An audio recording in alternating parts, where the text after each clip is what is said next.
Assalamualaikum warahmatullahi wabarakatuh. Perkenalkan, nama saya Liza Natalia. Saya dari kelas 4D reguler pagi dengan NIM 1911401. Di sini saya akan menjelaskan tentang tinjauan ekologi administrasi negara Indonesia.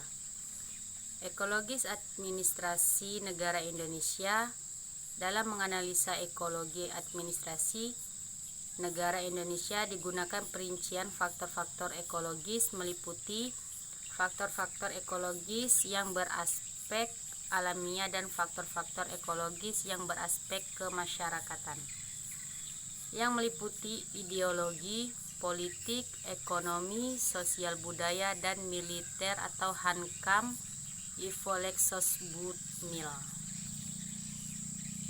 Yang pertama, faktor ekologis yang berupa aspek ilmiah.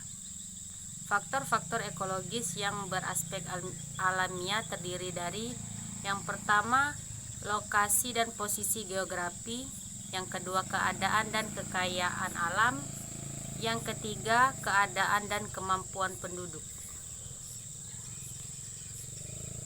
Lokasi dan posisi geografi. Posisi geografi suatu negara menunjukkan ketentuan tentang lokasi suatu negara dalam rangka ruang atau tempat dan waktu, sehingga menjadi jelas batas-batas wilayah negara pada suatu saat tertentu. Lokasi dan posisi geografi ini jelas mempunyai dampak atau pengaruh terhadap struktur dan perilaku administrasi negara. Pengaruh lokasi dan posisi geografi terhadap administrasi negara. Yang pertama, bentuk wujud ke dalam geografi Indonesia merupakan kepulauan arsipelago terdiri dari 13.667 buah pulau, 7 buah pulau besar dan kecil dengan luas wilayah daratan 1.919.170 km persegi dan luas wilayah perairan atau lautan 5,4 juta km persegi, sehingga keseluruhannya mencapai sekitar 7,3 km persegi, dengan perbandingan luas wilayah daratan dan wilayah lautan sekitar 1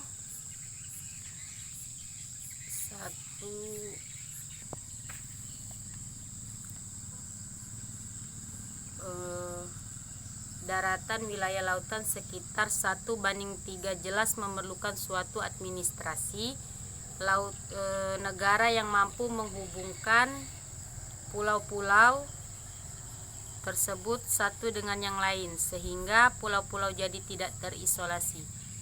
Dan bangsa Indonesia yang mendiami pulau-pulau itu merupakan bangsa yang terintegrasi.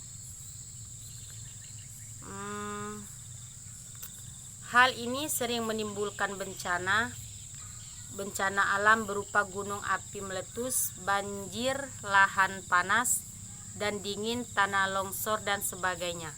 Guna menanggulangi akibat-akibat ini, perlu kita persiapkan administrasi negara dalam satuan yang dulu disebut administrasi, disebut Komando Penanggulangan Bencana Alam. Sekarang diubah menjadi Satuan Koordinasi Pelaksanaan Penanggulangan Bencana Alam. Yang kedua, letak astronomik Indonesia ialah di antara 95 derajat dan 141 derajat bujur timur, di antara 6 derajat lintang utara dan 11 lintang selatan, yang berarti berada di daerah tropik. Iklim tropik yang panas dan lembab menyebabkan tumbuh-tumbuhan bisa subur, sehingga dijumpai hutan-hutan yang cukup lebat agar hutan-hutan ini dapat bermanfaat bagi penduduk dan sekaligus terjamin kelestariannya, maka perlu dikelola, diatur pemanfaatannya dan sekaligus peremajaannya. Di samping itu, iklim tropis juga sering menimbulkan kesulitan terhubung besarnya curah hujan, ditambah sebagian hutan telah dibabat dan dalam rangka budidaya manusia. Sungai-sungai meluap dan banjir menimpa sebagian penduduk. Posisi silang negara Indonesia terletak antara dua benua dan dua samudra. Dua benua tersebut ialah Asia di sebelah utara Indonesia, di mana terletak negara-negara besar, sebagian wilayah Rusia, Jepang dan India, Australia di sebelah selatan Indonesia, dan yang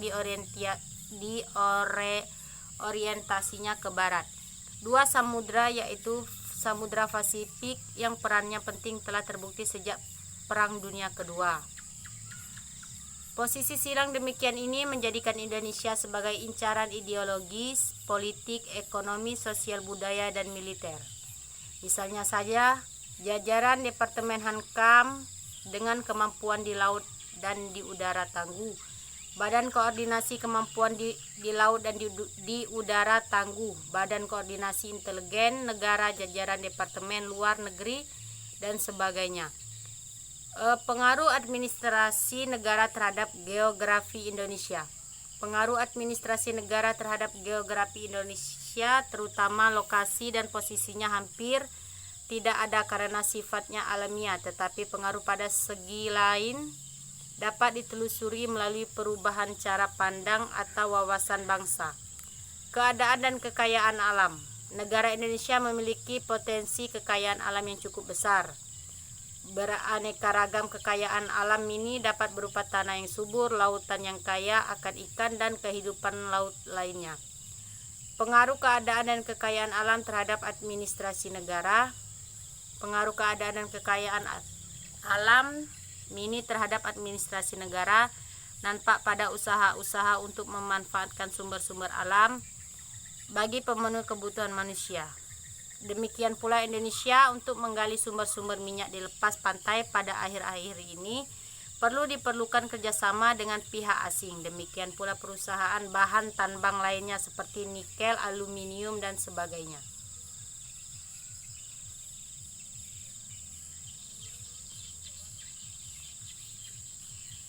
Baiklah, demikianlah yang bisa saya jelaskan. Kurang dan lebihnya saya mohon maaf. Kepada Allah saya mohon ampun. Akhir kata saya ucapkan wassalamualaikum warahmatullahi wabarakatuh.